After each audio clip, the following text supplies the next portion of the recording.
ஹாய்ங்க. Healthy plate சீரிஸோட டே 10 இன்றைக்கான breakfast and lunch என்னென்னு பார்க்கலாம் வாங்க. இன்றைக்கி வந்து குதிரைவாலி அரிசி வச்சு வெஜிடபிள் உப்புமா தான் பண்ணியிருந்தேன். நான் மோஸ்ட்லி மில்லட் அரிசியில் வந்து இந்த மாதிரி உப்புமா இல்லைனா கஞ்சி அப்படி இல்லைனா வெண்பொங்கல் மாதிரி தான் வந்து செஞ்சிட்ருக்கேன். இந்த 3 ரெசிபி தான் மாற்றி மாற்றி செஞ்சிட்ருக்கேன். இனி தான் வந்து இதில் இட்லி தோசைக்கு மாவு அரைச்சி வச்சு அதை சுடலாம் அப்படின்னு சொல்லிட்டு ஒரு யோசனையில் இருக்கேன். அதுக்கப்புறம் வந்து ஒரு வாழைப்பழம், இதுதான் வந்து இன்றைக்கான பிரேக்ஃபாஸ்ட்டு. லஞ்சுக்கு வந்து கொஞ்சம் சாப்பாடு, அது கூட வந்து புடலங்காய் கூட்டு.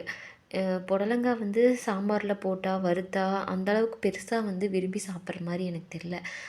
கூட்டு செஞ்சோம் அப்படின்னா நல்லாவே வந்து சாப்பிட்றாங்க வீட்டில். அதனால் புடலங்கால மோஸ்ட் ஆஃப் த டே வந்து நான் கூட்டு தான் செய்கிறேன். எப்போயாவது தான் சாம்பார் வைக்கிறேன். வறுவலெல்லாம் சுத்தமாக பண்ணுறதில்ல. அதுக்கப்புறம் கொத்தவரங்காய் பொரியல், தயிர், வேக வச்ச சக்கரவள்ளி கிழங்கு. இதுதான் வந்து இன்றைக்கான பிரேக்ஃபாஸ்ட். தேங்க்யூ.